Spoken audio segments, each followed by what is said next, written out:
नमस्कार, स्वागत है आपका डीबी लाइव ब्रेकिंग में। मैं हूं समीर आत्मज मिश्र और मेरे साथ हैं अमलेंदु उपाध्याय। तो आज की सबसे जो बड़ी खबर है, महत्वपूर्ण खबर है, वो ये है कि प्रधानमंत्री नरेंद्र मोदी 75 साल के हो गए हैं और जबरदस्त तरीके से उनका ये जन्मदिन मनाया जा रहा है। अखबारों से लेकर और तमाम कार्यक्रम आयोजित हो रहे हैं, दुनिया भर से उनको बधाई संदेश आ रहे हैं और कुछ लोग जो बेरोजगार लोग हैं वो अपने तरीके से उनको बधाई दे रहे हैं और उनका जन्मदिन मना रहे हैं। लेकिन इस जन्मदिन को लेकर ये खास इसलिए भी है, एक तो 75 साल के हुए हैं और ये खास इसलिए भी है कि प्रधानमंत्री क्या अपनी जो परंपरा बनाई हुई थी उसको फॉलो करते हुए पद छोड़ेंगे, इस्तीफा देंगे 75 साल के बाद। क्योंकि जो 2014 के बाद ऐसे कई नेताओं से इस्तीफे ले लिए गए या उन्होंने खुद दे दिए जो 75 साल की उम्र पार कर चुके थे। हालांकि उसके अपवाद भी बहुत सारे हैं और प्रधानमंत्री की उम्र को लेकर आरएसएस के प्रमुख भी ये बात कह चुके हैं, भले ही वो कुछ दिन के बाद अपने बयान से ही पलट गए और खुद भी उन्होंने 75 साल पूरा होने पर इस्तीफा नहीं दिया। लेकिन ये सवाल अब धीरे धीरे ये पूछा जा रहा है और जिस तरीके से ये बहुत व्यापक तरीके से उनका जन्मदिन आज मनाया जा रहा है, उसको लेकर भी ये बातें और ज्यादा मुखरता से लोग कर रहे हैं कि क्या अब ये प्रधानमंत्री के तौर पर उनका आखिरी जन्मदिन है, इस्तीफा देंगे, खुद पद छोड़ेंगे या फिर उनके ऊपर दबाव बनेगा। तो ये सारी चीजें हैं, लेकिन आज 75 साल के हुए हैं और उनका जन्मदिन पूरा देश मना रहा है। दुनिया भर से बधाई संदेश आ रहे हैं, यहां तक कि डोनाल्ड ट्रंप ने भी कल रात में ही प्रधानमंत्री नरेंद्र मोदी को बधाई दे दी। लेकिन ये बधाई उन्होंने तब दी जब वहां पर डील को लेकर, अमेरिका के साथ भारत की जो व्यापार डील है उस पर चर्चाएं शुरू हो गई। उसके बाद उन्होंने उनको ये बधाई दी है।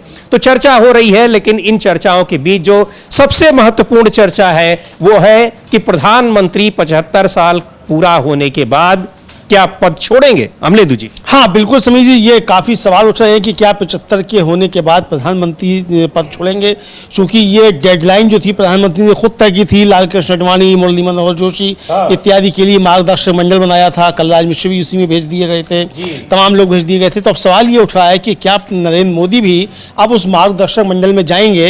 हालांकि वो पहले से उस मार्गदर्शक मंडल में है, चूंकि उन्होंने खुद को भी उसमें रखा था, राजनाथ सिंह को भी रखा था। लेकिन जो 75 साल का बैरियर था, क्या उस बैरियर के तहत प्रधानमंत्री नरेंद्र मोदी पद छोड़ेंगे, कुर्सी छोड़ेंगे? क्योंकि लंबे समय से चर्चा चल रही है कि 75 के होते ही प्रधानमंत्री पद छोड़ देंगे और किसी नए व्यक्ति को पद देंगे। लेकिन देखना यह है कि क्या प्रधानमंत्री नरेंद्र मोदी इतना बड़ा दिल दिखा पाते हैं कि नहीं दिखा पाते हैं, या तुच्छ हृदय के व्यक्ति हैं, कुर्सी से चिपके रहना चाहते हैं।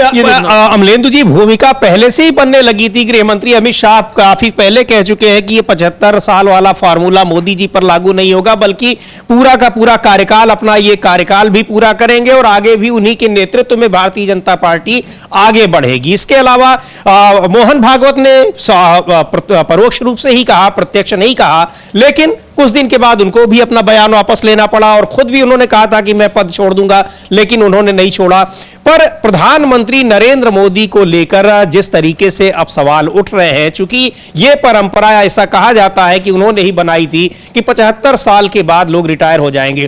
कांग्रेस के नेता हैं, प्रवक्ता हैं और बीजेपी के सांसद रह चुके हैं डॉक्टर उदित राज, उन्होंने एक ट्वीट किया है। आज सुबह सुबह उन्होंने बधाई दी और प्रधानमंत्री को उसके साथ ही उन्होंने ये सवाल भी पूछा है। लिख रहे हैं कि पीएम मोदी जी को जन्मदिन की बधाई, आशा है कि आज 75 साल पूरा होने पर देश के ऊपर इस्तीफा देकर एहसान करेंगे। अंधभक्त तो मोदी जी का जन्मदिन मनाएंगे ही, अगर इस्तीफा देते हैं तो पूरा देश उसमें शामिल होगा। तो ये उदित राज का ट्वीट है, सांसद रह चुके हैं, उनका कहना है और वो कह रहे हैं कि क्या इस्तीफा देंगे। तो बड़ी बेचैनी है, लग रहा है अमलेंदु जी, उदित राज को, और हमको लगता है कि भारतीय जनता पार्टी के भीतर भी बेचैनी है, लेकिन इस बात को कोई खुलकर कह नहीं रहा है। हाँ, कोई खुलकर नहीं कह रहा है। और समीर जी, आप देखिए कि कितना चारण काल आ गया है। वो जो एक सुधांशु त्रिवेदी हैं, भाजपा के सांसद भी, प्रवक्ता भी हैं, वो बता रहे हैं कि प्रधानमंत्री बनने से पहले ही नरेंद्र मोदी भाजपा के सर्वाधिक लोकप्रिय नेता थे। यानी लालकृष्ण आडवाणी और अटल बिहारी वाजपेयी से भी ज्यादा लोकप्रिय नेता थे जब प्रधानमंत्री नहीं थे। तो ये चारण काल देखिए, और चारण काल देखिए कि रविशंकर प्रसाद जो नरेंद्र मोदी से बहुत ज्यादा सीनियर हैं, बहुत बड़े नेता थे नरेंद्र मोदी की तुलना में, वो बता रहे हैं कि उन्होंने उनसे प्रेरणा ली है नरेंद्र मोदी से। राजनाथ सिंह जिन्होंने जो खोज के लाए थे नरेंद्र मोदी को, उन्होंने ही उनका नाम प्रस्तावित किया था और अडवाणी जी को थल्ले लगाने के लिए लेकर आए थे जो नरेंद्र मोदी को, वो बता रहे हैं कि उन्होंने भी उनसे प्रेरणा ली है। तो कैसा गजब का भक्ति काल चल रहा है, चारण काल चल रहा है, मतलब शर्म बिल्कुल है ही नहीं कि कितने सीनियर आप लोग हैं। ठीक है, आदमी प्रधानमंत्री बन गया, आप नहीं बन पाए, लेकिन राजनीति में समीर जी प्रधानमंत्री कोई बहुत बड़ी चीज नहीं हुआ करती है। वीपी सिंह 20 साल की राजनीति में प्रधानमंत्री बन गए थे, नरेंद्र मोदी ने तो 40 साल भिक्षाटन किया। तो इसलिए जो है प्रधानमंत्री बन जाना कोई बड़ी बात नहीं है। प्रधानमंत्री बहुत हुए जिनको कोई पूछता भी नहीं, याद भी नहीं करता। तो इसलिए जो है अब लेकिन इस तरीके का चारण काल जो शुरू हुआ है, ये चारण काल जो है ये काफी कुछ कहता है कि किस तरीके से भारतीय जनता पार्टी के अंदर चारण भक्ति बन रही है और भारतीय जनता पार्टी नमो पार्टी में तब्दील हो चुकी है, ये समझा जा सकता है। जी बिल्कुल, ये समझा जा सकता है। लेकिन इस जन्मदिन को लेकर जो इतने व्यापक पैमाने पर मनाया जा रहा है, अच्छा पहले भी जन्मदिन रहा और मनाया जाता रहा, लेकिन अमलेंदु जी जिस तरह से अलग अलग राज्यों की सरकारें विज्ञापन देकर और या अखबारों में, इसके अलावा जगह जगह योजनाओं की शुरुआत हो रही है, घोषणाएं हो रही हैं, उससे ये लग रहा है कि आखिर क्या इस जन्मदिन को इसी तरीके से बहुत ग्लैमराइज करके मनाने के लिए कोई आदेश हुआ है, निर्देश हुआ है, या फिर इसके पीछे कोई और मकसद है? ये क्या है? ये बहुत सारे सवाल उठ रहे हैं। लेकिन 75 साल की सीमा पार करने के बाद बीजेपी के कई नेताओं को मार्गदर्शक मंडल में डाल दिया गया था, इसलिए कि उसके बाद वो प्रधानमंत्री नरेंद्र मोदी के ऊपर किसी तरह का वो दबाव न बना पाए, यानी जो स्वच्छंद तरीके से वो काम करें, उसके लिए उन्होंने ये मार्गदर्शक मंडल बनाया था। लेकिन तब उन्होंने नहीं सोचा होगा कि क्या 75 साल तक हम प्रधानमंत्री रहेंगे और तब मुझे भी इसका पालन करना पड़ेगा।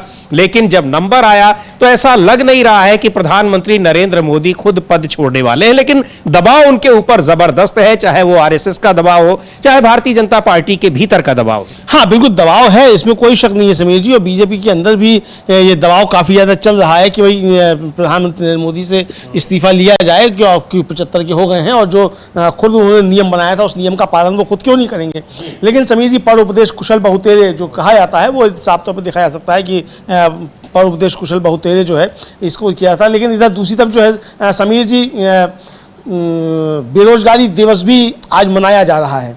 इस तरीके की सूचनाएं भी आ रही हैं कि प्रधानमंत्री नरेंद्र मोदी का जन्मदिन जो है उसको बेरोजगारी दिवस के रूप में मनाया जा रहा है और ये हमेशा मनाया जाता है। 75 के अगर नरेंद्र मोदी हो गए हैं तो 75 के नरेंद्र मोदी के होने पर भी कोई मतलब उनको माफी मिल गई हो इस मामले की उनका जन्मदिवस जो है वो नहीं मनाया जाएगा बेरोजगारी दिवस के रूप में, ऐसा नहीं है, वो बेरोजगारी दिवस मनाया जा रहा है। कांग्रेस ने एक वीडियो जारी करते हुए समीर जी ट्वीट किया है, वो ट्वीट आप बता सकते हो, हम लोग उसको दिखा भी सकते हो और वीडियो भी हम बोलो सुनवा सकते हैं। कांग्रेस पार्टी का जो ट्वीट है उसमें लिखा हुआ है कि वीडियो टैग किया है, वो हम दिखाएंगे आपको, और लिखा हुआ है कि बेरोजगारी दिवस पर युवाओं की ललकार, नहीं चाहिए नौकरी चोर सरकार। चूंकि नौकरियां और बेरोजगारी काफी ज्यादा बढ़ी हुई है, अवसर कम हुए हैं, नौकरियां घटी हैं, ये सवाल लगातार उठ रहे हैं। सरकार इस मोर्चे पर घिरी रहती है, लेकिन सरकार कहती है कि ये प्रमाण पत्र देती है, बांटती है जगह जगह कि रोजगार मिल रहे हैं। रोजगार और नौकरी ये दो चीजें अलग अलग हो गई हैं और सरकार रोजगार के नाम पर करोड़ों की संख्या बता देती है। पिछले दिनों उत्तर प्रदेश में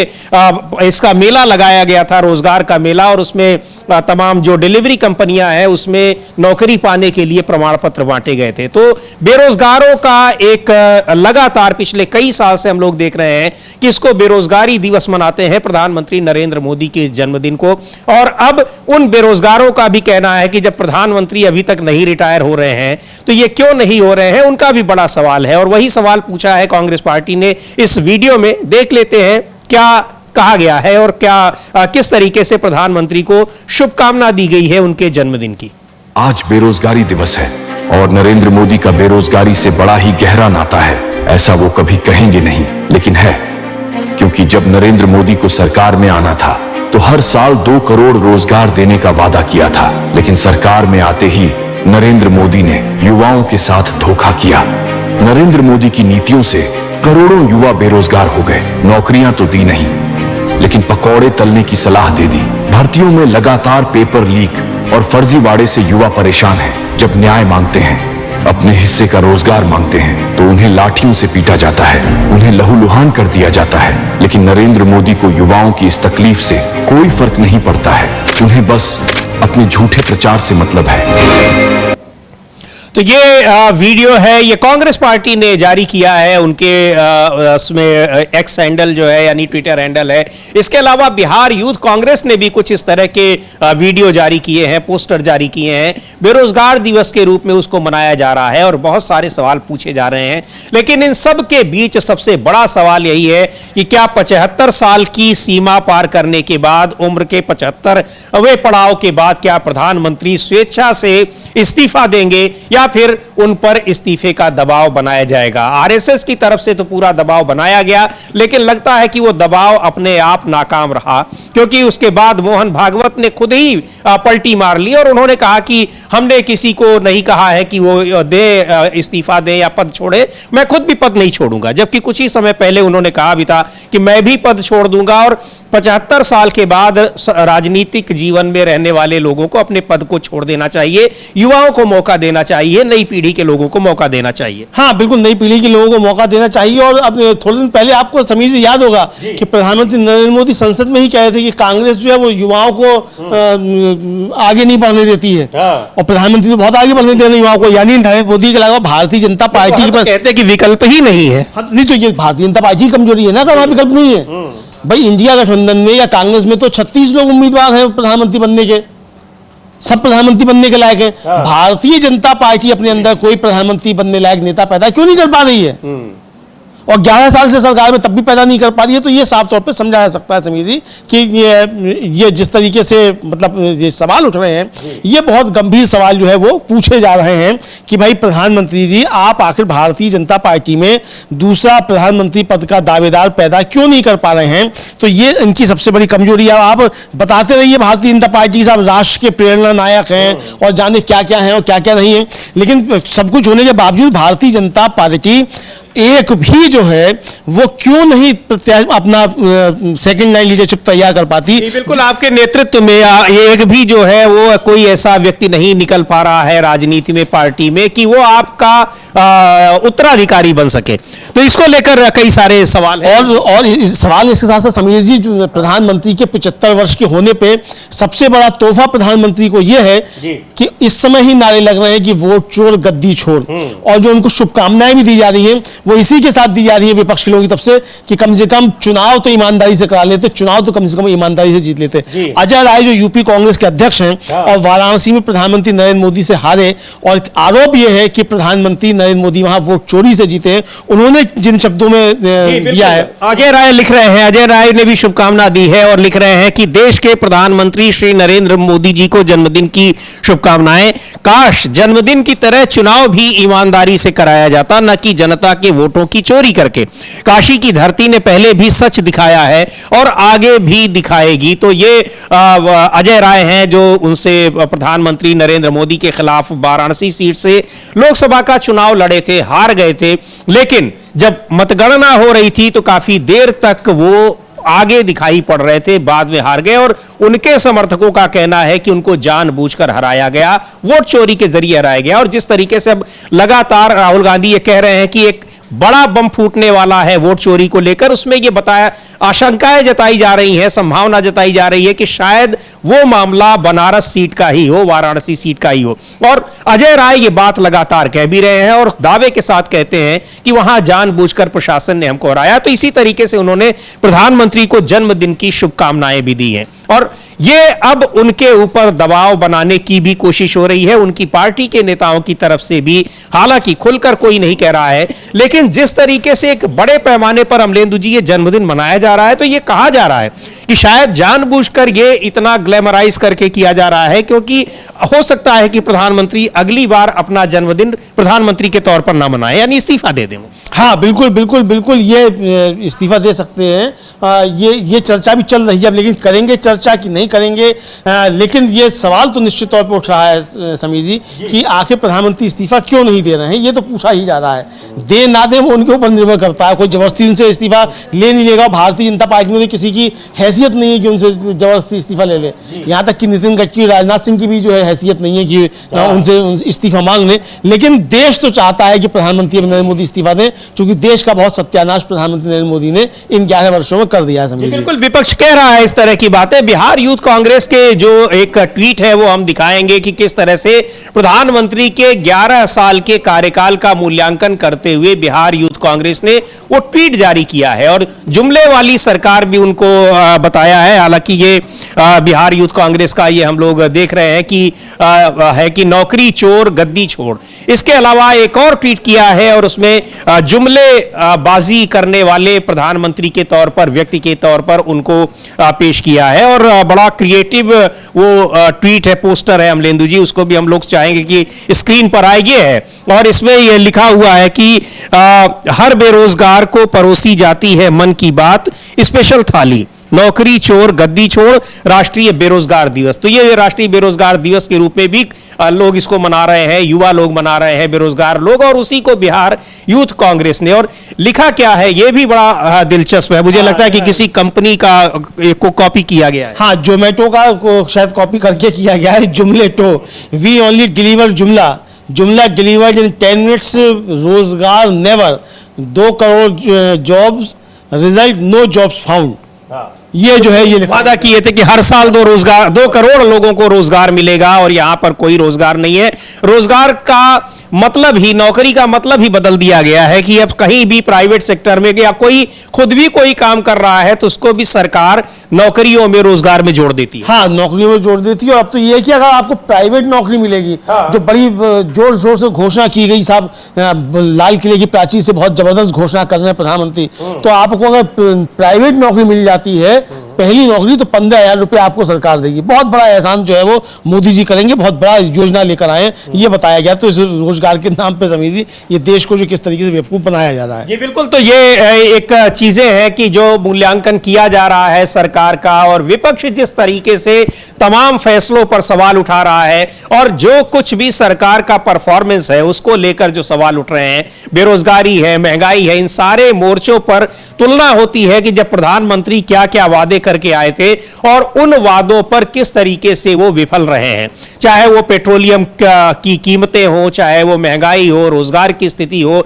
या फिर चाहे देश की सीमाओं की स्थिति हो, इन सारे मोर्चों पर। लेकिन हाँ, ये जरूर है कि एक मोर्चे पर काफी सफल रहे हैं कि सरकार की बात ही सुनाई पड़े, और चाहे वो मीडिया हो, चाहे आम लोग हो, चाहे वो सोशल मीडिया हो, इसकी पूरी कोशिश की गई और उसमें काफी हद तक सफल भी रहे। ये जरूर है कि पिछले 4-5 साल से उसमें सफलता उस तरीके से नहीं मिल रही है जिस तरह से शुरुआत में मिली थी। हमने हाँ, बिल्कुल सफलता उस तरीके से नहीं मिल रही है, ये तो बात सही है समीर जी। लेकिन इस बीच सोशल मीडिया जो है समीर जी काफी कुछ कहता है, और सोशल मीडिया पर जो सबसे ज्यादा ट्रेंड कर रहा है वो कर रहा है राष्ट्रीय बेरोजगार दिवस। 1,25,000 पोस्ट जो है इस पर राष्ट्रीय बेरोजगार दिवस पर आ चुकी हैं, और हैप्पी बर्थडे मोदी जी जो है वो 1,18,000 पोस्ट आ चुकी हैं। ये स्क्रीनशॉट जो हम दिखा भी सकते हैं कि इस समय ट्विटर पर क्या चल रहा है, बिल्कुल अभी का हम लोगों ने लिया है। और एक चल रहा है 30वें नंबर पे भगवान विश्वकर्मा, 30,000 उसके पोस्ट हो चुके हैं। भूत पूजेंगे वो भूत बनेंगे, 1,66,000। श्री नरेंद्र मोदी 43.5 ये देखिए हम लोग इस पे दिखा रहे हैं। तो ये इस पे नंबर 1 पे जो है, इसमें जो सबसे ज्यादा ट्वीट हुए हैं 1,25,000, वो राष्ट्रीय बेरोजगार दिवस, वही राष्ट्रीय बेरोजगार दिवस जिसको लेकर बिहार यूथ कांग्रेस ने भी कई सारे ट्वीट किए हैं। कांग्रेस पार्टी ने अपने जो आधिकारिक ट्विटर हैंडल है उससे भी ट्वीट किए हैं, और ये इस समय ट्रेंड कर रहा है। यानी जो हैप्पी बर्थडे मोदी जी उससे जो हैशटैग है उससे ज्यादा इस पर ट्वीट हुए हैं राष्ट्रीय बेरोजगार दिवस पर। यानी ये कहा जा सकता है कि सोशल मीडिया पर जो राष्ट्रीय बेरोजगार दिवस के तौर पर प्रधानमंत्री नरेंद्र मोदी का जन्मदिन मना रहे हैं, वो हैप्पी बर्थडे मोदी जी से उनकी संख्या ज्यादा है। हाँ बिल्कुल, हैप्पी बर्थडे पर मोदी जी की संख्या ज़्यादा है समीर जी। और समाजवादी पार्टी के कार्यकर्ताओं ने जूता पॉलिश करके जो है बेरोजगार दिवस मनाया है समीर जी, वो भी हम लोग दिखाएंगे। और कहाँ का है ये, सपा नेता है जय सिंह यादव, और इन्होंने जो है वो कहा है कि पीएम मोदी ने हर साल 2 साल नौकरी देने का वादा किया था, लेकिन 2 लाख नौकरी भी नहीं थी। राष्ट्रीय बेरोजगार दिवस करके ये इस तरीके से तो ये वीडियो भी देखते हैं हम लोग, और ये वहां पर जूते पॉलिश करके यानी बेरोजगार दिवस मना रहे हैं। तो किस तरीके से, लेकिन जो ये जो जूते पॉलिश कर रहे हैं, इनके इस काम को भी रोजगार में गिन देगी सरकार। क्योंकि सरकार सारे काम जो कुछ भी आप कर रहे हैं, तो कहीं ऐसा ना हो कि ये जितने लोग यहां पर पॉलिश कर रहे हैं एक तरीके से विरोध प्रदर्शन के तौर पर, उनके उस काम को भी रोजगारों की संख्या में जोड़ दिया जाए। हाँ बिल्कुल, काम को भी रोजगार की संख्या में जोड़ दिया जाए। तो ये भी जोड़ा जा सकता है कि भाई किस तरीके से, देखिए आप जूता पॉलिश कर रहे हैं तो ये आप जूता पॉलिश का भी आपको रोजगार मिल गया। मोदी जी की वजह से जो है बेरोजगार दिवस मनाने की वजह से आपको ये रोजगार मिल गया। तो ऐसा कहा जा सकता है, सरकार कह सकती है, बीजेपी कह सकती है, देखिए बराबर में हम लोगों की चल रहा है समीर जी। जी बिल्कुल, ये है जो विजुअल वीडियो आप देख रहे हैं, ये समाजवादी पार्टी के कार्यकर्ता हैं तमाम, जो इस तरीके से प्रधानमंत्री के जन्मदिन को सेलिब्रेट कर रहे हैं राष्ट्रीय बेरोजगार दिवस के नाम से। और पिछले कई साल से प्रधानमंत्री के जन्मदिन को कुछ इसी तरीके से सेलिब्रेट किया जा रहा है, विपक्षियों की तरफ से, युवाओं की तरफ से। अभी बहुत सारे और भी विजुअल्स आएंगे, और तो वो भी हम आपको दिखाएंगे। जगह जगह तमाम जो युवा हैं और बेरोजगार हैं, जो प्रतियोगी परीक्षाओं की तैयारी में लगे छात्र हैं, वो सब इसी तरीके से हर साल प्रधानमंत्री का जन्मदिन मनाते हैं राष्ट्रीय बेरोजगार दिवस के नाम से, और उसके जरिए ये संदेश देने की कोशिश करते हैं कि इस मुद्दे पर, इस फ्रंट पर सरकार कितनी फेल रही है। हालांकि उससे सरकार के ऊपर कोई बहुत फर्क नहीं पड़ा है अमलेंदु जी। हाँ, सरकार के ऊपर कोई बहुत फर्क नहीं पड़ा है। और आप इसको ये समझ सकते हैं कि समीर जी, सरकार बिल्कुल एकदम जो है शर्म निरपेक्ष जो है वो हो गई है। यही शब्द का इस्तेमाल किया जा सकता है कि वादे भी अपने सब भूल गए, और वादों के साथ साथ जो है आप एक तरीके से वादे भूल जाए, चलिए ठीक है, लेकिन देश के लिए आप कुछ काम करें, लेकिन वो देश के लिए काम भी कुछ नहीं हो रहा है, ये साफ तौर पर देखा जा सकता है। और समीर जी, इंडियन यूथ कांग्रेस जो है उसने भी कल एक ट्वीट किया था, और उसने जो लिखा था वो आप बता सकते हैं। वो जी लिखा है कि ये राष्ट्रीय बेरोजगार दिवस, एक पोस्टर के साथ कि नौकरी चोर गद्दी छोड़, कल 17 सितंबर को देश भर के युवा राष्ट्रीय बेरोजगार दिवस मनाएंगे और वोट चोरी के दम पर बनी नौकरी चोर सरकार के खिलाफ हल्ला बोलेंगे। तो ये एक तमाम ये बेरोजगारी तो जो मुद्दा है वो है ही, जो वोट चोरी का मुद्दा है वो भी प्रधानमंत्री के जन्मदिन पर हावी दिखाई पड़ रहा है, और इसकी चर्चा आज के दिन भी कमजोर होती नहीं दिखाई पड़ रही है। जगह जगह नौकरी चोर, वोट चोर के साथ नौकरी चोर, यानी नौकरियां तमाम खत्म की जा रही हैं। किस तरीके से प्राइवेट ये जो सरकारी क्षेत्र है या फिर वो तमाम पीएसयूज है, वहां पर चूंकि पीएसयूज को ही खत्म किया जा रहा है, तो जाहिर सी बात है कि वहां से नौकरियां भी खत्म होंगी। इसको लेकर लगातार जो युवा है उनकी नाराजगी देखी जा रही है, चुनाव में भी उनकी नाराजगी देखी जाती है, और जगह जगह विरोध देखा जाता है, सरकार से मांग की जाती है, लेकिन उससे कोई बहुत फर्क नहीं पड़ रहा है। हर बार राष्ट्रीय बेरोजगार दिवस के तौर पर सरकार का, प्रधानमंत्री का जन्मदिन युवा मना रहे हैं, बेरोजगार लोग मना रहे हैं, पर ऐसा नहीं है कि उससे नौकरियों की संख्या बहुत बढ़ गई हो। हाँ, नौकरियों की संख्या बिल्कुल नहीं बढ़ी है समीर जी, और नौकरियों की संख्या बल्कि एक तरीके से कहा जाए वो कम हुई है। और नौकरियों की संख्या कम होने के साथ साथ जो है समीर जी, सबसे बड़ी बात यह है कि नौकरियां जो थीं वो नौकरियां छीन ली गई, नए पद तो सृजित हो ही नहीं रहे, और एक रास्ता और निकाल लिया गया कि रिटायरमेंट की आयु बढ़ा दी गई ताकि और जो है वो कम हो जाए। तो इस मतलब जुगत जो है ये की जा रही है कि नई नौकरियां निकालना ना पड़े, और इसका जो सीधा सीधा प्रभाव पड़ रहा है समीर जी, वो राष्ट्रीय सुरक्षा के साथ भी हो रहा है। रेलवे की जिस तरीके से दुर्घटनाएं बढ़ रही हैं, उसके पीछे भी यही कहा जा रहा है कि रेलवे की दुर्घटनाओं के पीछे कि चूंकि नई भर्तियां नहीं हो रही हैं, तो नई भर्तियां ना होने की वजह से रेलवे में दुर्घटनाएं बढ़ रही हैं। तो ये एक तरीके से इसी का प्रभाव है कि किस तरीके से नौकरियां, सरकारी नौकरियां जो वो खत्म की जा रही हैं। सोनम वांगचुक हैं समीर जी, जो मानवाधिकार कार्यकर्ता हैं और पर्यावरण कार्यकर्ता हैं, वैज्ञानिक भी हैं लद्दाख के, वो 7 दिनों से अनशन पर बैठे हुए हैं, और उन्होंने प्रधानमंत्री नरेंद्र मोदी को किन शब्दों में दी है एक तरीके से कहा जाए। शुभकामना दी है, उसको सुन लेते हैं हम लोग। और उन्होंने लिखा है, सोनम वांगचुक ने जो कुछ भी कहा है सुनते हैं, और प्रधानमंत्री को उन्होंने संदेश दिया है। और जहां पर चीन ने जिस तरीके से लद्दाख के इलाकों में अतिक्रमण किया है, वहां उसकी कार्रवाइयों को लेकर का आंदोलन कर चुके हैं, काफी मुखर रहते हैं। और दिल्ली तक एक बार वो पदयात्रा कर रहे थे, लेकिन उनको रोक दिया गया। तो सोनम वांगचुक हैं, पर्यावरण को लेकर भी काफी सक्रिय रहते हैं और बहुत सारे मुद्दों को उठाते रहते हैं। सुनते हैं किस तरीके से उन्होंने प्रधानमंत्री नरेंद्र मोदी को जन्मदिन की शुभकामनाएं दी हैं। दोस्तों, आज मैं आप लोगों को एक मजेदार कहानी सुनाने जा रहा हूँ। पहले ये बताऊं कि आज मेरे अनशन का 7वां दिन है, यानी कि नमक और पानी पर 7 दिन। तो एक राजा थे और उनकी अदालत में वो बहुत अजीबोगरीब फैसले सुनाते थे। एक दिन उनके सिपाही एक दूध वाले को पकड़ के लाए और बोले, महाराज, इस दूध वाले ने अपने दूध में हद से ज्यादा पानी मिलाया है। यूं तो सब मिलाते हैं, मगर इसने आधे से ज्यादा पानी मिलाया है। तो राजा ने सोचकर फैसला दिया, इस दूध वाले को पुरस्कार दिया जाना चाहिए, क्योंकि इसने दूध में पानी नहीं, पानी में दूध मिलाया है। और हाँ, जो भी दूध की तरह ही बेचता हो, पानी में मिलाए बिना, उसे पकड़ के लाया जाए, हम सजा देंगे। तो ऐसा ही कुछ मेरे साथ भी हो रहा है। चलिए मैं आपको अपनी कहानी बताता हूँ।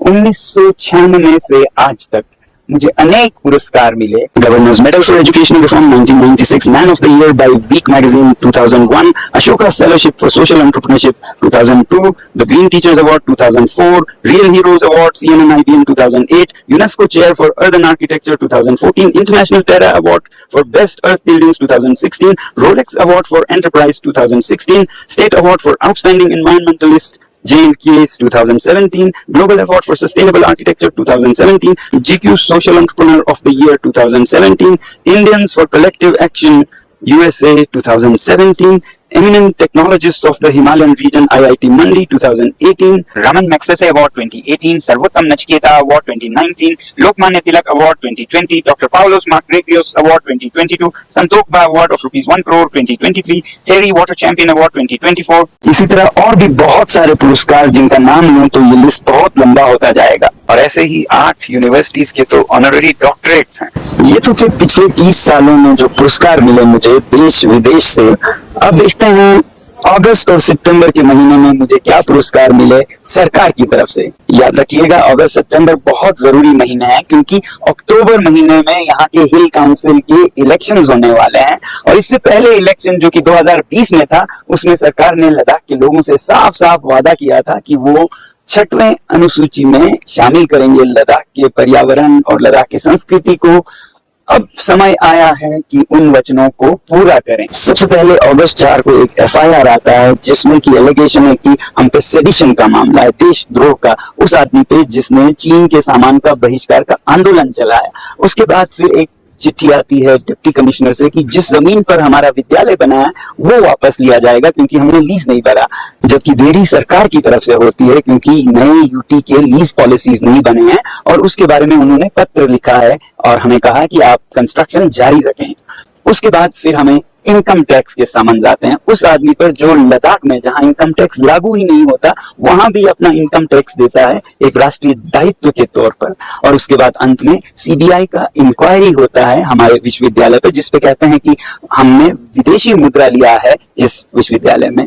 अब ये विदेशी मुद्रा हमारे ज्ञान के निर्यात के लिए जो फीस अदा की है वो है, जो कि हर यूनिवर्सिटी का सपना होता है कि उसके ज्ञान को विदेश में भी मांगा जाए। यहाँ यूनाइटेड नेशन, स्विट्जरलैंड के यूनिवर्सिटीज, इटली के ऑर्गेनाइजेशन, सब ने हमारा ज्ञान लेकर उसे प्रयोग किया और उन्होंने हमें फीस अदा की।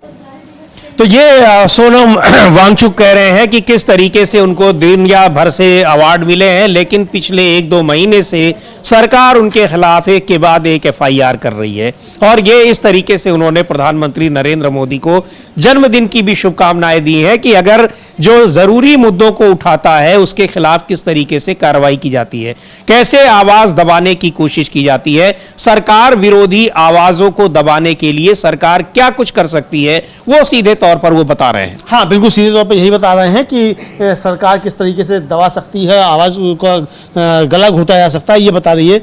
श्रीनिवास बीवी जो यूथ कांग्रेस के प्रदेश अध्यक्ष रह चुके हैं, उन्होंने एक ट्वीट किया है समीर जी, और वो ट्वीट क्या है ये भी आप बता सकते हैं। जी, श्रीनिवास बीवी ये लिख रहे हैं कि ये राष्ट्रीय बेरोजगार दिवस पर सभी युवा नौकरी चोर गद्दी छोड़ क्यों पुकार रहे हैं। वो सवाल पूछ रहे हैं और वही सवाल कि आखिर ऐसा क्यों कर रहे हैं। अब उसका जवाब भी अब वो कांग्रेस की नेता हैं विंग कमांडर अनुमा आचार्य, वो भी एक ट्वीट कर रही हैं और लिख रही हैं कि प्रधानमंत्री मोदी के 75वें जन्मदिन अर्थात वानप्रस्थ आश्रम के आरंभ पर विशेष रूप से प्रेषित संदेश, जिसमें उनकी सरकार की इस विशेष उपलब्धि की प्रशंसा है, राष्ट्रीय बेरोजगार दिवस। और वो लिख रहे हैं कि भारत में गरीबों के लिए बनी योजनाओं का महत्व बस इतना है कि वो परीक्षाओं में पूछी जाती हैं। और एक जो कैरिकेचर बनाया है और किसका है अब ये नहीं समझ में आ रहा है। अमलेंदु जी समझ में आ रहा होगा तो जरूर बताएंगे। झोला हाथ में दिख रहा है, समझिए जो भी व्यक्ति है वो पीछे से दिखाया गया, उसके हाथ में झोला है,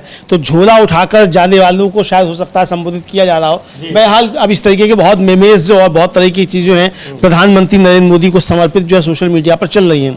बिहार कांग्रेस ने भी जो है नौकरी छोड़ गद्दी छोड़ करके एक ट्वीट किया है, समझिए वो भी आप बता सकते हैं। पोस्टर बड़ा एक उस जबरदस्त लगाया है उन्होंने कि किस तरह से कई दिखा रहे हैं कि नौकरी चोर गद्दी छोड़, बेरोजगारी का हाल क्या है, नौकरी कब मिलेगी और रोजगार दीजिए मोदी जी, और सुनते नहीं है। इस तरह के तमाम सवाल भी पूछे जा रहे हैं, नौकरी चोर गद्दी छोड़ और हैशटैग राष्ट्रीय बेरोजगार दिवस। तो ये बहुत सारे ट्वीट्स जो हैं वो विपक्षी पार्टियों की ओर से, कांग्रेस पार्टी की ओर से, समाजवादी पार्टी की ओर से ये सब किए जा रहे हैं। और इस समय ट्विटर पर ट्रेंडिंग में चल रहा है राष्ट्रीय बेरोजगार दिवस, यानी प्रधानमंत्री नरेंद्र मोदी को जो बधाई संदेश दिए जा रहे हैं उनसे ज्यादा ट्वीट्स जो हैं, ये देख सकते हैं स्क्रीन पर, ये स्क्रीनशॉट जो है कि किस तरह से राष्ट्रीय बेरोजगार दिवस वो ट्रेंड करता हुआ दिखाई पड़ रहा है। और उसमें जो प्रधानमंत्री मोदी को शुभकामना संदेश दिए जा रहे हैं, हैप्पी बर्थडे मोदी जी, वो उसकी संख्या उससे कम है, वो पीछे है। लेकिन राष्ट्रीय बेरोजगार दिवस ट्विटर पर ट्रेंड कर रहा है। 1,25,000 से ज्यादा ट्वीट अब तक उस पर हो चुके हैं। हाँ, 1,25,000 से ज्यादा उस पर ट्वीट हो चुके हैं समीर जी। और इंडियन यूथ कांग्रेस ने एक और ट्वीट किया और राष्ट्रीय बेरोजगार दिवस पे प्रधानमंत्री नरेंद्र मोदी केक काट रहे हैं, उस केक पर लिखा हुआ है सेलिब्रेटिंग अनएम्प्लॉयमेंट डे। ये भी हम अपने उस पर स्क्रीन पर दिखा सकते हैं। और ये उस पर देखिए क्या लिखा है समीर जी। बिल्कुल कि हैप्पी बर्थडे नरेंद्र मोदी और नेशनल अनएम्प्लॉयमेंट डे, और वही केक वो काटते दिखाई पड़ रहे हैं कि सेलिब्रेटिंग अनएम्प्लॉयमेंट डे, यानी वो राष्ट्रीय बेरोजगार दिवस को सेलिब्रेट कर रहे हैं अपने जन्मदिन के मौके पर। हाँ, बिल्कुल जन्मदिन के मौके पर सेलिब्रेट कर रहे हैं। तो ये जो सोशल मीडिया पर चल रहा है, यानी जो मुख्य धारा का मीडिया कहते हैं, कॉर्पोरेट मीडिया है, उस पर एक अलग किस्म का भक्ति काल, मतलब भक्ति जो है वो काल चल रहा है, चारण काल जिसको कह सकते हैं। लेकिन सोशल मीडिया पर समीर जी बहुत जबरदस्त तरीके से प्रधानमंत्री के इसको लेकर एक चल रहा है कि ये ट्वीट जो बिहार कांग्रेस का है ये भी बड़ा दिलचस्प है, बड़ा क्रिएटिव है। उसको अभी हम लोग देखते हैं कि किस तरीके से कई ऐसे पोस्टर्स जारी किए हैं कि बोल रहा है देश हैप्पी बर्थडे जुमला नरेश। जो यही बिहार यूथ कांग्रेस का हम लोगों ने देखा ही था कि कैसे जुमलेटो नाम से उन्होंने बनाया हुआ था। और ये एक पोस्टर जारी किया है जिसमें नौकरी चोर मोदी जी को सलाम, जिन्होंने सबको बेरोजगार बना दिया, और एक बेहतरीन तस्वीर उनकी इस पोस्टर पर लगाई है। बिहार कांग्रेस ने जो पोस्टर निकाला है, बोल रहा है देश हैप्पी बर्थडे जुमला नरेश। तो ये इस तरीके से राष्ट्रीय बेरोजगार दिवस हैशटैग से बहुत सारे ट्वीट्स किए जा रहे हैं विपक्षी पार्टियों की ओर से, और अलग अलग तरीके से बनाया भी जा रहा है। समाजवादी पार्टी के कार्यकर्ताओं ने लखनऊ में किस तरीके से मनाया, जूते पॉलिश करके वो राष्ट्रीय बेरोजगार दिवस मना रहे हैं प्रधानमंत्री के जन्मदिन को। पिछले कई साल से उनका जन्मदिन इसी तरीके से तमाम युवा और बेरोजगार लोग मना रहे हैं लगातार, और सरकार पर यह दबाव बनाने की कोशिश कर रहे हैं कि शायद इस वजह से सरकार नौकरियों की संख्या में बढ़ोतरी करेगी, रोजगार के और अवसर मुहैया कराएगी। लेकिन यहां नौकरियां जिनमें सबसे ज्यादा जिन सेक्टर्स में मिला करती थी युवाओं को, सेना हो या पुलिस हो, वहां भी नौकरियों में कैसे कटौती कर दी। अग्निपथ योजना लेकर आई, वहां भी ठेके पर नौकरियां दी जाने लगी। तो ये बहुत लेकिन कहने का मतलब यह है कि भले ही राष्ट्रीय बेरोजगार दिवस के रूप में प्रधानमंत्री का जन्मदिन मना रहे हो युवा, सरकार पर उससे कोई फर्क नहीं पड़ने वाला है। हाँ, उससे सरकार पर कोई फर्क नहीं पड़ने वाला है। और गजब की क्रिएटिविटी जो है समीर जी सोशल मीडिया पर देखने को मिल रही है।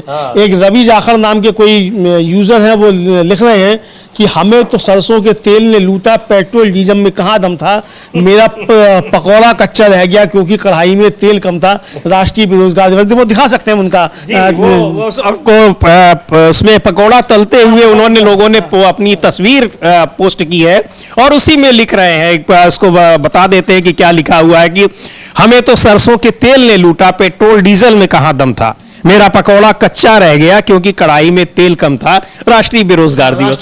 तो ये राष्ट्रीय बेरोजगार दिवस पे इस तरीके की प्रतिक्रियाएं जो आ रही हैं, तो यानी प्रधानमंत्री को 75 साल होने पे उनको बहुत क्रिएटिविटी के साथ जो है वो समीर जी वो याद किया जा रहा है। और ये तो अमलेंदु जी कई सारे लोग हैं, हम लोगों ने पार्टियों का दिखाया, ऐसे बहुत सारे जो और लोग हैं, यूथ हैं, जो भी है वो इस तरह से कई ट्वीट कर रहे हैं। उन्हीं में से एक ये भी था जो हम लोगों ने अभी दिखा रहे हैं जो स्क्रीन पर है। इसके अलावा भी एक नितिन थोराट करके कोई यूजर हैं, वो लिख रहे हैं कि मोदी जी आपको बहुत बहुत शुभकामनाएं, आप सभी को राष्ट्रीय बेरोजगार दिवस की ढेरों शुभकामनाएं, वोट छोड़ गद्दी छोड़। और प्रधानमंत्री नरेंद्र मोदी का एक उन्होंने एक तस्वीर बनाई है, वीडियो है शायद, ये जुमलाधिपति का हैप्पी बर्थडे, इस तरीके से जुमलाधिपति का हैप्पी बर्थडे इस तरीके से करके एक वीडियो बनाया है। वो वीडियो भी हम लोग थोड़ी देर में दिखा देंगे कि उस वीडियो में क्या है, पहले उसको चेक कर लें वीडियो में है क्या कुछ। आप तो इस तरीके से अलग अलग ढंग से बेरोजगार लोग अपने तरीके से, क्रिएटिव तरीके से प्रधानमंत्री नरेंद्र मोदी को जन्मदिन की शुभकामनाएं दे रहे हैं। शायद इस बार भी उनको उम्मीद हो कि प्रधानमंत्री इस्तीफा अगर देते हैं तो ठीक है, नहीं देते हैं तो शायद रोजगार की दिशा में, नौकरियों की दिशा में सरकार कुछ कदम उठाएगी। अब तक भले नहीं उठाई है, लेकिन अभी भी उनको यह उम्मीद है कि शायद इस बार कोई कदम उठा ले। हाँ, हो सकता है इस बार कोई सरकार कदम उठा ले। हो सकता है प्रधानमंत्री आज जो है 2 करोड़ रोजगार का घोषणा कर ही दे या इस्तीफे की घोषणा कर ही दे। अब कि भाई मैं 75 का हो गया, मैंने आडवाणी जी को रिटायर कर दिया था, मैंने मुरली मनोहर जोशी को रिटायर कर दिया था, 75 का मैं हो गया तो मैं भी जो है वो रिटायर होता हूँ। लेकिन जो अनुमा आचार्य हैं, ब्रिगेडियर कमांडर और कांग्रेस की प्रवक्ता भी हैं, उन्होंने एक और ट्वीट किया है कि आज का दिन खास क्यों है। हाँ, वो लिख रही है कि आज का खास ज्ञान ये है कि बिना मुहूर्त पैदा होकर जीवन भर शुभ मुहूर्त के चक्कर में फंसा हुआ व्यक्ति एक दिन बिना मुहूर्त निकल लेता है। आज हमारे देश के प्रधानमंत्री मोदी जी को भी राष्ट्रीय बेरोजगार दिवस की बधाइयां। वे ना होते तो हम इस अवसर को मनाने से चूक जाते। तो तंज कसा है उनके उस पर। और सबसे ज्यादा जो चर्चा हो रही है, चूंकि ज्यादातर सोशल मीडिया यूज करने वाले भी युवा ही हैं, वो अपने अपने तरीके से इस राष्ट्रीय बेरोजगार दिवस में तमाम तरह की पोस्ट कर रहे हैं। हाँ, तमाम तरीके की इस तरीके के पोस्ट आ रहे हैं और जिसमें खूब जो है वो किया जा रहा है एक और इसी तरीके से मतलब व्यंग के जरिए और आप समझ कह सकते हैं कि अभिधा के जरिए, इसके जरिए प्रधानमंत्री से सवाल पूछे जा रहे हैं। यानी सवालों से छुटकारा जो है प्रधानमंत्री नरेंद्र मोदी को नहीं मिल पा रहा 75 वर्ष के होने पर भी। जी, एक दीपक खत्री है, उसको भी हम लोग देखते हैं, उन्होंने भी एक यूजर हैं, वो लिख रहे हैं कि उन्होंने भी एक तस्वीर पोस्ट की है और उसमें एक युवा प्रधानमंत्री से मुलाकात कर रहा है। एआई जनरेटेड तस्वीरें होंगी और वो लड़का पूछ रहा है नौकरी किधर है, और उसमें लिखते हैं दीपक खत्री की नेहरू बच्चों को खुशियां दे गए, चरण सिंह किसानों को हक दिला गए, अंबेडकर बराबरी का सपना जगा गए, कलाम छात्रों को उड़ान दे गए और श्री नरेंद्र मोदी क्वेश्चन मार्क लगाते हैं युवाओं को दे गए बेरोजगारी का विशेष दिवस। ये उन्होंने लिखा है दीपक खत्री। और इस तरीके से और ऐसे ढेरों ट्वीट्स हो रहे हैं युवाओं की तरफ से, और इतने सारे ट्वीट्स हो रहे हैं तभी ये ट्रेंडिंग में चल रहा है कि 1,30,000 के करीब अब तक उस पर ट्वीट हो चुके हैं। हाँ, 1,25,000 से ज्यादा जो उस पर अब तक ट्वीट हो चुके हैं समीर जी। और ये साफ तौर पर समझा जा रहा है कि ये किस तरीके से प्रधानमंत्री के लिए जो है वो एक चुनौती है। और मतलब जिस तरीके से लगातार लोग सोशल मीडिया पर ये सवाल उठा रहे हैं, तो ये सवाल काफी ज्यादा प्रधानमंत्री के लिए आ रहा है। लेकिन एक चीज सवाल ये है अमलेंदु जी कि क्या प्रधानमंत्री छोड़ेंगे पद? ऐसा लगता है कि अब वो भी इस पर अमल करेंगे। जिस तरीके से तमाम नेताओं को बैठा दिया गया था मार्गदर्शक मंडल में, तो मोदी जी खुद अपने से अपनी ही बनाई हुई परंपरा का पालन करते हुए मार्गदर्शक मंडल में जाने की इच्छा दिखाएंगे? नहीं, कतई इच्छा नहीं दिखाएंगे समीर जी। प्रधानमंत्री मोदी जानते हैं बड़ी मुश्किल से मिली है, तो ऐसे जैसे हाथ से जाने दें। और अगर इतने ही प्रधानमंत्री उसूलों के पक्के होते तो फिर बनते ही नहीं प्रधानमंत्री। 240 सीटें पाने के बाद वो ना बनते ना बनते, तो उसूलों की तो कोई बात ही नहीं है। तो जिस तरीके से और राजनेता होते हैं और एक सत्ता के भूखे होते हैं, तो प्रधानमंत्री की भूख तो वो बढ़ती जा रही है 75 वर्ष के होने पर, वरना तो वानप्रस्थ आश्रम में चले ही जाते 75 के होते, क्योंकि औरों के लिए आपने जो लक्ष्य तय किया था उसको आप भी अमल में दिखाते। और जैसा हम लोग शुरू में कहा कि पर उपदेश कुशल बहुत होते, तो दूसरों के लिए उपदेश काफी हो सकते हैं, लेकिन जब खुद पर बारी आती है तो उपदेश खुद पे लागू नहीं होते। बिहार कांग्रेस ने एक और जो है वो ट्वीट किया है समीर जी, और बहुत खतरनाक तरीके से। जी बिल्कुल, उसको भी देखें, ये आ ही गया स्क्रीन पर हमारे, और लिखा है कि मोदी मित्रों के सपने पूरे, युवाओं के सपने अधूरे, राष्ट्रीय बेरोजगार दिवस। और जो पोस्टर बनाया है उसमें अंबानी अडानी के ड्रीम्स पूरे, युवाओं के सपने अधूरे, नौकरी चोर गद्दी छोड़। तो ये भी हैशटैग चल रहा है, वोट चोर गद्दी छोड़ के बाद अब नौकरी चोर गद्दी छोड़। और आज राष्ट्रीय बेरोजगार दिवस के हैशटैग से सोशल मीडिया पूरा भरा पड़ा है, और अलग अलग तरीके से राजनीतिक दल हैं, युवाओं के संगठन हैं, और तमाम जो इंडिविजुअल लोग हैं वो सब भी कई सारी पोस्ट डाल रहे हैं। राष्ट्रीय बेरोजगार दिवस ये ट्रेंड कर रहा है ट्विटर पर, सोशल मीडिया पर, और इसकी जमकर इस पर लोग लिख रहे हैं और प्रधानमंत्री नरेंद्र मोदी पर तंज कस रहे हैं, सरकार पर तंज कस रहे हैं। उनको उम्मीद है कि शायद ये सब करने के बाद अब नौकरियों की संख्या में आप बाढ़ आ सकती है, या नौकरियां बढ़ाई जा सकती हैं, नौकरियों के कुछ और रास्ते निकाले जा सकते हैं, या फिर अग्निपथ जैसी योजना को वापस लेकर फिर से वहां पर रेगुलर जिस तरह से नियुक्तियां होती थी सेना में वो शुरू की जाएंगी। ऐसी इसी उम्मीद के साथ लोग लिख रहे होंगे, इसी उम्मीद के साथ लिख रहे होंगे। और समझिए जिस तरीके से अग्निवीर लाकर नौकरियां छीनी गई, रेलवे का हमने जिक्र किया ही, PSUs में नौकरियां छीनी गई, तमाम नौकरियां छीनी जा रही हैं, नए पद सृजित नहीं हो रहे हैं, जो रिटायर हो जाता है वो पद खाली रहते हैं। इस तरीके की चीजें जो है हो रही हैं, और इसको लेकर तमाम सेना के पुराने अफसर जो है वो भी सवाल उठा चुके हैं कि सेना में नई भर्तियां नहीं हो रही हैं। लेकिन ये आज जो राष्ट्रीय बेरोजगार दिवस है ये काफी ज्यादा आज ट्रेंड कर रहा है। और झारखंड यूथ कांग्रेस जो है उसने भी एक ट्वीट किया समीर जी, और एक कैरिकेचर और एक पोस्टर के साथ में, वो भी आप बताइए कि क्या लिखा है। झारखंड यूथ कांग्रेस का ये ट्वीट है, और उसमें कि मोदी जी के जन्मदिन पर साल बदला लेकिन बेरोजगारी का हाल नहीं। और वो लिख रहे हैं कि मोदी जी हर साल 2 करोड़ नौकरियां, यानी वो मोदी जी का वादा था, और हकीकत बेरोजगारी, पेपर लीक और लाठी चार्ज ही मिला। राष्ट्रीय बेरोजगार दिवस, नौकरी चोर गद्दी छोड़। ये इस तरह के पोस्टर और इस तरह के ट्वीट्स, इस तरह के पोस्ट सोशल मीडिया पर लगातार लोग पोस्ट कर रहे हैं, और राष्ट्रीय बेरोजगार दिवस इस समय सोशल मीडिया पर ट्रेंड कर रहा है। हाँ बिल्कुल समझिए, राष्ट्रीय मतलब बेरोजगार दिवस जो है सोशल मीडिया पर ट्रेंड कर रहा है, और काफ़ी तेज जो है ये ट्रेंड कर रहा है। लोग सवाल जो है बहुत पूछ रहे हैं अच्छे तरीके से प्रधानमंत्री नरेंद्र मोदी से, और उधर दूसरी तरफ लगातार जो है वो जारी कराए जा रहे हैं तमाम सेलिब्रिटीज से कि प्रधानमंत्री नरेंद्र मोदी से उन्होंने क्या। अंबानी और अडानी ने भी ट्वीट करके वो शुभकामना संदेश ट्वीट किया है। हाँ, शुभकामना संदेश ट्वीट किया है वीडियो करके। और जैसा हम लोगों ने बताया कि किस तरीके से राजनाथ सिंह से लेकर और रविशंकर प्रसाद तक जो है वो सब बता नहीं सा उन्होंने नरेंद्र मोदी से क्या सीखा। जी हाँ, यानी नरेंद्र मोदी जिनकी हैसियत राजनाथ सिंह और रविशंकर प्रसाद के सामने कुछ नहीं हुआ करती थी जी सॉरी, वो बता रहे हैं कि उन्होंने जो है वो प्रधानमंत्री से बहुत कुछ सीखा है। हमें लगता है कि आडवाणी जी का ही ट्वीट अभी तक और जोशी जी का नहीं आया होगा, नहीं तो सभी बीजेपी के जो मोदी जी से सीनियर नेता या उनके समकक्ष हैं सबने उनसे सीखा होगा, ये लिख रहे हैं वो लोग। हाँ, ये सब लोग मार्गदर्शक मंडल लिख रहे हैं। हालांकि मुरली मनोहर जोशी के नाम से एक कोई शायद फर्जी अकाउंट ही होगा, उसने जो है वो दी है बधाई नरेंद्र मोदी को, तो वो पता नहीं असली अकाउंट है कि नहीं है, उसे हम लोग नहीं जानते। लेकिन समीर जी सवाल तो अब उठ ही रहे, प्रधानमंत्री से लगातार पूछे ही जा रहे हैं। कांग्रेस के प्रवक्ता हैं सुरेंद्र राजपूत, और उन्होंने भी प्रधानमंत्री को नरेंद्र मोदी को कल ही बधाई दे दी थी, लेकिन क्या बधाई दी थी जब वो आप बता दीजिए। जी बिल्कुल, सुरेंद्र राजपूत लिख रहे हैं कि देश के संविधान को नुकसान पहुंचाने वाले कल अपनी पार्टी के ही संविधान को तोड़ेंगे। उनकी पार्टी का संविधान कहता है कि 75 साल पर रिटायर होना है, मगर ये नहीं होंगे। कल आडवाणी मुरली मनोहर जी देखेंगे कि कैसे उन्होंने पार्टी संविधान की मर्यादा के लिए मार्गदर्शक मंडल चुना, और कैसे उनके उत्तराधिकारी ने उनके सामने ही संविधान को तार तार कर दिया। कल की सुबह भाजपा के दलीय संविधान का अस्त है।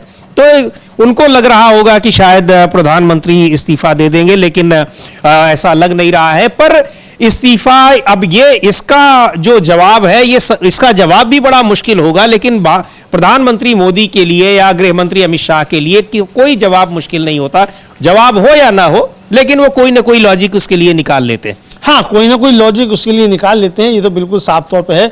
लेकिन समीर जी, जिस तरीके से अब तमाम अखबारों में लेख लिखवाए जा रहे हैं, नितिन गडकरी ने भी एक लेख लिख दिया है, उत्तर प्रदेश के मुख्यमंत्री योगी आदित्यनाथ ने भी एक लेख लिख दिया है, तो अब ये लेख लिखने प्रधानमंत्री के, अच्छा अभी तक ये समझ में नहीं आया समीर जी, हालांकि अब देखना होगा, चूंकि मतलब मेरी नज़र में अब तक नहीं आया कि क्या है, लेकिन ये जो है वो ये कि मोहन भागवत का अभी तक हमने नहीं देखा कि कोई संदेश आया हो प्रधानमंत्री नरेंद्र मोदी के जन्मदिन पर, जबकि प्रधानमंत्री ने तो मोहन भागवत के जन्मदिन पर एक स्पेशल जो था वो लेख लिखा था और इसीलिए शायद प्रधानमंत्री के जन्मदिन पर तमाम लोग लेख लिख रहे हैं कि उस जो परंपरा उन्होंने शुरू की, क्योंकि मोहन भागवत ने ही ये सवाल उठाया था कि 75 के बाद रिटायर हो जाना चाहिए, तो लेख लिख दिया उनके जन्मदिन पर कि ना आपको रिटायर होना है और न मुझे रिटायर होने के लिए कहिए। हाँ बिल्कुल, ये अब साफ समझा जा सकता है कि इसका किस तरीके से इस्तेमाल किया जा रहा है। और लेकिन इस बीच समीर जी, प्रधानमंत्री खैर 75 के हो रहे हैं, एक बड़ी खबर जो है समीर जी वो आ रही है, और वो बड़ी खबर आप कह सकते हैं कि ये है कि जो एक राष्ट्र सेठ जिनको कहा जाता है, उन राष्ट्र सेठ के खिलाफ कुछ वीडियोस जो थे वो ट्विटर पर आए थे अडानी के खिलाफ। हाँ, अडानी के खिलाफ, और उसको लेकर जो है वो काफ़ी ज़्यादा बवाल मचा हुआ है। एक कोर्ट ने जो है वो शायद कोई आदेश जारी कर दिया कि वो जितने भी इस तरीके के हैं वीडियो, वो सब जो है वो डाउन किए जाएं, और 138 यूट्यूब वीडियो, 83 इंस्टाग्राम पोस्ट हटाने का आदेश उसने दिया। उसके बाद खबर ये है कि जो भारत का सूचना प्रसारण मंत्रालय है, उसने यूट्यूब और इंस्टाग्राम को ये कहा है कि भाई आप ये 138 वीडियो यूट्यूब पर और 83 जो पोस्ट है ये इंस्टाग्राम पर ये हटाएं। और चूंकि ये निर्देश दिल्ली की अदालत ने 6 सितंबर 2025 को इसको दिया था, अब इसको लेकर तमाम लोग जो है वो समीर जी अपनी अपनी बात लिख रहे हैं। रवीश कुमार हैं, यूट्यूबर भी हैं और पुराने पत्रकार भी हैं, और उन्होंने जो है वो माई स्टोरी एक हैशटैग के साथ जो है वो लिखा इसको लेकर, और वो क्या लिखा ये आप माई मोदी स्टोरी हैशटैग भी काफी इस समय चल रहा है, और कई सारे जो यूट्यूब पर पत्रकार हैं उन लोगों ने वीडियो बनाए थे, उनके वीडियोस को हटाने के लिए कहा है। तो 138 जो वीडियो जिसका जिक्र अभी किया है अमलेंदु जी ने, तो रवीश कुमार लिख रहे हैं कि मुझे भी यूट्यूब ने सूचना भेजी है कि अडानी पर बने वीडियो खुद हटा लूं या फिर वो हटा देगा।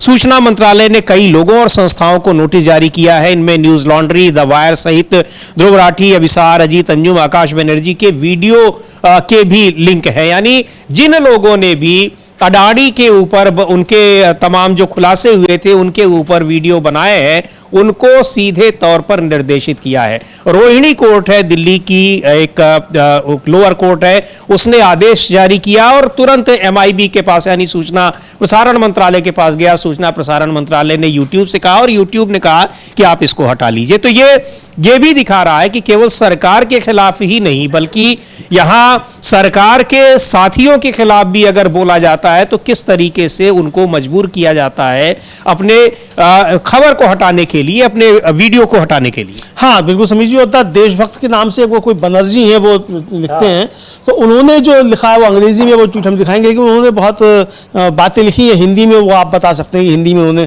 क्या लिखा है। जी इसको कि इसी के बारे में लिखा हुआ है कि बहुत सारे दुनिया के सबसे अमीर, ताकतवर और प्रभावशाली बिजनेसमैन में से एक छोटे इंडिपेंडेंट यूट्यूबर से लड़ रहा है। भारत के सबसे बड़े मीडिया ग्रुप के मालिक को पता चला है कि एक कमरे से न्यूज कंटेंट बनाने वालों के पास एक ऐसी चीज है जिसे पैसे से नहीं खरीदा जा सकता। भारत की पहली इमरजेंसी के दौरान इंडियन एक्सप्रेस को छोड़कर छोटे इंडिपेंडेंट प्रकाशन ही थे जिन्होंने इंदिरा गांधी का डटकर सामना किया और उन्हें मुश्किल में डाला। तो ये बहुत लंबा एक उनका ये है जिसमें वो यही बात कह रहे हैं कि कैसे जो सोशल मीडिया पर जो लोग हैं, यूट्यूब पर जो हैं और जो तमाम उन सच्चाइयों को उजागर कर रहे हैं जिनको मेन स्ट्रीम का जो मीडिया है वो नहीं उजागर करता, नहीं बताता है। इसलिए नहीं बताता है कि ज्यादातर मेन स्ट्रीम का मीडिया तो इन्हीं लोगों का है, वो क्यों बताएगा, वो तो उनकी तमाम चीजों को जस्टिफाई करने में लगा रहता है। तो ये जो छोटे, चाहे अच्छा छोटे अखबार जिन्होंने इमरजेंसी के दौरान बड़ी भूमिका निभाई थी सरकार विरोधी सूचनाओं की, खबरों की, उनको इस सरकार में किस तरीके से सप्रेस किया गया है, छोटे अखबारों को, यही बात वो लिख रहे हैं। और इसमें कहा गया है कि अब YouTube पर जो लोग कंटेंट बना रहे हैं और जानकारी दे रहे हैं, लोगों को जागरूक कर रहे हैं, उनको किस तरीके से कोर्ट के माध्यम से सरकार उनको दबाव बना रही है, और YouTube को भी ये उस पर भी दबाव बना रही है कि वो उसको हटवा दे, उस YouTube जो वीडियो उन लोगों ने बनाए थे। जाहिर सी बात है कि यूट्यूब चूंकि भारत में काम कर रहा है तो यहाँ की सरकार के आदेश यूट्यूब को मानने पड़ेंगे। लेकिन इस पर प्रतिक्रिया देते हुए प्रशांत भूषण जो सीनियर एडवोकेट हैं सुप्रीम कोर्ट के, उन्होंने भी सभी जी कहा है कि ये टेक डाउन ऑर्डर अभिव्यक्ति की स्वतंत्रता का गंभीर उल्लंघन है, मानहानि पर कानून स्पष्ट है। यदि आरोपी यह कहता है कि उसने सच कहा है और वह कथित मानहानिकारक बयानों को सही ठहराना चाहता है तो अदालत कोई निषेधाज्ञा जारी नहीं कर सकती और ना ही कोई टेक डाउन ऑर्डर। तो अब बहरहाल ये चीजें हैं, तो अब ये देखेंगे जिनको ऑर्डर मिले हैं, हालांकि जिनको ये सब मिले हैं वो सब बहुत मजबूत लोग हैं, उनके पास पैसे की भी कोई कमी नहीं है, सुप्रीम कोर्ट तक भी जा सकते हैं, तो वो लोग सब जाएंगे अपना इसका जो भी उनको प्रतिवाद करना होगा। लेकिन प्रधानमंत्री मोदी के 75 वर्ष होने पर राष्ट्रीय बेरोजगार दिवस तो मन रहा है और प्रधानमंत्री से उम्मीद की जा रही है कि शायद वो त्यागपत्र दे देंगे, लेकिन इस त्यागपत्र तो खैर वो क्या देंगे, लेकिन ये एक जो सेंसरशिप है वो साफ तौर पे आ रही है। अभी आपको याद होगा पिछले दिनों वो जो एक भाजपा के सांसद निशिकांत दुबे, उन्होंने बाकायदा धमकाया था कि नेपाल को देखते हुए हम नेपाल नहीं बनने देंगे और हम एक कानून लेकर आ रहे हैं कि अब जो यूट्यूबर्स जो हैं उनकी लगाम कसे, उन पर लगाम कसेंगे।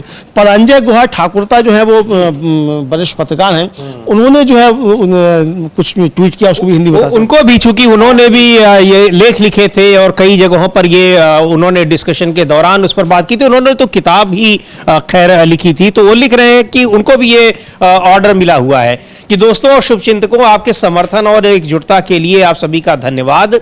और मैं आज दोपहर उत्तर दिल्ली के रोहिणी कोर्ट में अडानी इंटरप्राइजेज लिमिटेड द्वारा जारी किए गए अंतरिम आदेश के खिलाफ अपनी अपील के दौरान मौजूद होता, लेकिन अफसोस मैं उस समय कोर्ट में नहीं रह पाऊंगा, कारण मुझे कल सुबह राजस्थान के 12 जिले में अडानी पावर लिमिटेड द्वारा दायर मानहानि के एक अलग मामले में ग्राम न्यायालय में पेश होने के लिए दिल्ली से कोटा के लिए ट्रेन लेनी है।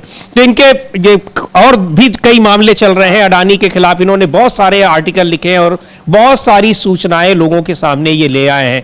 विदेशों में, दुनिया के तमाम देशों में अडानी के प्रोजेक्ट्स को कैसे खारिज किया गया, किस तरह से भ्रष्टाचार हुआ, उस तरह की खबरें ऐसे ही पत्रकारों के जरिए मिलती हैं जो तमाम जगहों से संपर्क में रहते हैं और वहां से सूचनाएं ले आते हैं। लेकिन यहां पर किस तरह से उन सूचनाओं को जारी करने पर, उन खबरों को कवर करने पर किस तरह से उन पर पाबंदी लगाने की कोशिश की जा रही है, यह साफ दिखाई पड़ रहा है। हालांकि अब इसके विरोध में किसी ने अभी कोई कदम उठाया या आगे अपील करेंगे वो अभी खबर नहीं आई है, लेकिन बड़ा गंभीर मसला है। और जो कह रहे हैं प्रशांत भूषण कि अभिव्यक्ति की स्वतंत्रता को किस तरीके से उसका दमन किया जा रहा है, इससे बेहतर कोई उदाहरण नहीं हो सकता। हाँ बिल्कुल, ये बताया जा रहा है कि ऐसा इससे बेहतर कोई उदाहरण नहीं हो सकता और ये देखने में आ रहा है।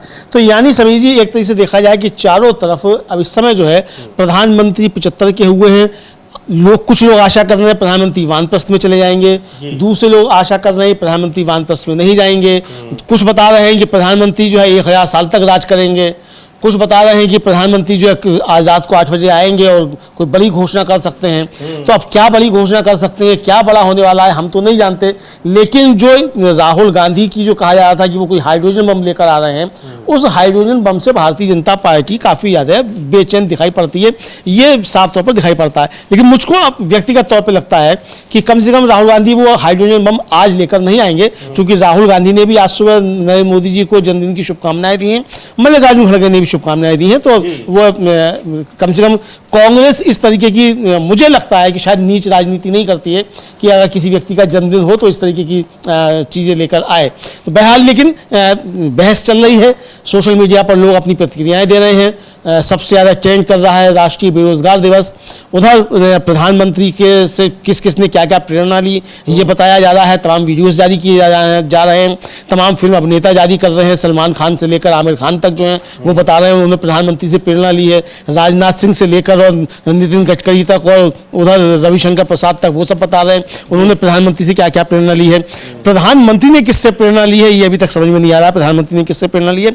अब देखना ये समीर जी कि क्या मोहन भागवत ने भी नरेंद्र मोदी से कोई प्रेरणा ली है कि नहीं ली है। अब उनका बधाई संदेश आएगा तो शायद उसमें वो इस बात को बताएं कि उन्होंने उनसे क्या प्रेरणा ली है, लेकिन ली जरूर होगी, क्योंकि जिस तरीके से उन्होंने दबाव बनाने की कोशिश की कि प्रधानमंत्री 75 साल पूरे होने पर वो पद छोड़ देंगे, अचानक उनको अपना ही बयान वापस लेना पड़ा। तो निश्चित तौर पर कुछ न कुछ तो प्रेरणा गई ही होगी उनके पास। हाँ बिल्कुल, कुछ ना कुछ तो प्रेरणा गई होगी समीर जी, और अगर नहीं गई है प्रेरणा तो फिर बताया जाए फिर प्रेरणा क्यों नहीं जा रही है। और समीर जी हम लोगों की चर्चा करते करते ही ये राष्ट्रीय बेरोजगार दिवस जो है ये 1,40,000 इसकी जो है वो पोस्ट अब तक हो चुकी हैं, और जो मोदी जी पे चल रहा था हैप्पी बर्थडे मोदी जी वो 1,29,000 पोस्ट पे अटका हुआ है। तो अभी भी टॉप जो कर रहा है वो राष्ट्रीय बेरोजगार दिवस एक्स पर टॉप कर रहा है समीर जी। तो ये राष्ट्रीय बेरोजगार दिवस 1,40,000 पोस्ट उस पर सोशल मीडिया में और बहुत सारे जगहों पर वहां से भी विजुअल्स आ रहे हैं, अभी आएंगे, सारे दिन आएंगे, किस तरह से लोग मना रहे हैं राष्ट्रीय बेरोजगार दिवस, यानी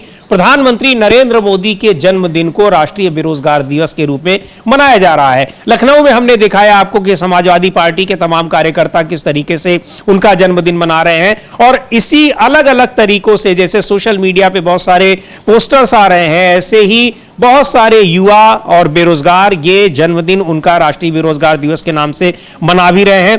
डॉक्टर अजहर नाम के एक यूजर हैं, उन्होंने तो केवल हैशटैग राष्ट्रीय बेरोजगार दिवस लिखा है, लेकिन उन्होंने जो पोस्टर जारी किया है उसमें बहुत कुछ कह दिया है।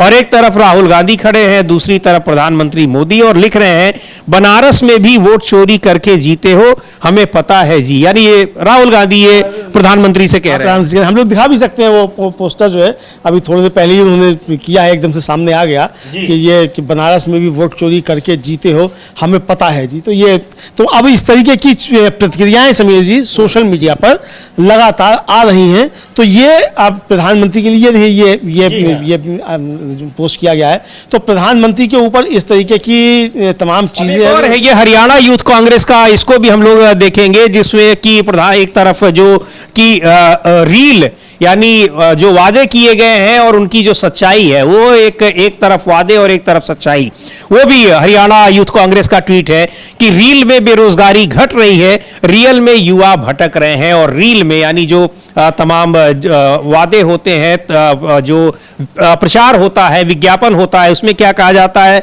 सरकार का दावा अगस्त में बेरोजगारी घटी, और रियल यानी वास्तविकता क्या है, जमीनी हकीकत, महिला युवा बेरोजगारी बढ़ी, शहरी महिलाओं की बेरोजगारी दर 25.7% पहुंच गई।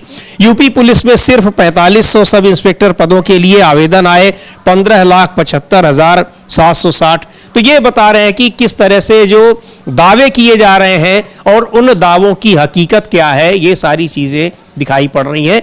बिहार कांग्रेस से अभी वो नहीं आए कि जो अभी पिछले दिनों उद्घाटन किया और पिछले साल जो उद्घाटन किया, पिछले चुनाव के समय जो एयरपोर्ट और एम्स के उद्घाटन किए, उनकी क्या वस्तुस्थिति है इस समय।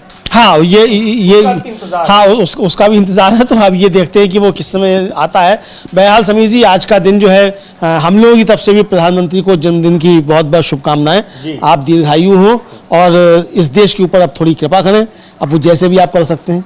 तो ये अब इसको लेकर जो तमाम सवाल उठ रहे हैं कि क्या प्रधानमंत्री नरेंद्र मोदी 75 साल के पूरे होने के बाद अब इस्तीफा देंगे, अब क्या होगा उस पर रहेगी नजर। जैसे आपकी नजर रहेगी वैसे हमारी भी नजर रहेगी, और सबकी नजरें हैं, हमसे और आपसे ज्यादा तो भारतीय जनता पार्टी के तमाम बड़े नेताओं की नजरें हैं, खास तौर से वो जो अभी मार्गदर्शक मंडल में जाने लायक नहीं हुए हैं। मार्गदर्शक मंडल वाले तो अब उम्मीद छोड़ चुके होंगे, तो देखना होगा क्या है। लेकिन प्रधानमंत्री नरेंद्र मोदी के जन्मदिन को जिस तरह से उनके समर्थक, उनकी पार्टी के लोग एक बड़े पैमाने पर मना रहे हैं, उससे कहीं ज्यादा देश के युवा मना रहे हैं राष्ट्रीय बेरोजगार दिवस के रूप में। तो बहुत सारी चीजें हैं, ये खबरें हैं, और अब आगे क्या होता है, क्या कुछ बड़ा होता है। जैसा अमलेंदु जी कह रहे थे कि क्या सच में जो अपने खुद ही प्रधानमंत्री ने ये एक परंपरा बनाई थी 75 साल पूरे होने पर कि उसके बाद फिर राजनीतिक रूप से वो रिटायरमेंट ले ले, तो क्या प्रधानमंत्री खुद से रिटायरमेंट लेंगे या नहीं लेंगे, या फिर उन पर दबाव बनेगा, क्या होगा, रहेगी नजर। फिलहाल इस कार्यक्रम को अब यहीं समाप्त करते हैं। मुझे और अमलेंदु उपाध्याय को दीजिए अनुमति। नमस्कार।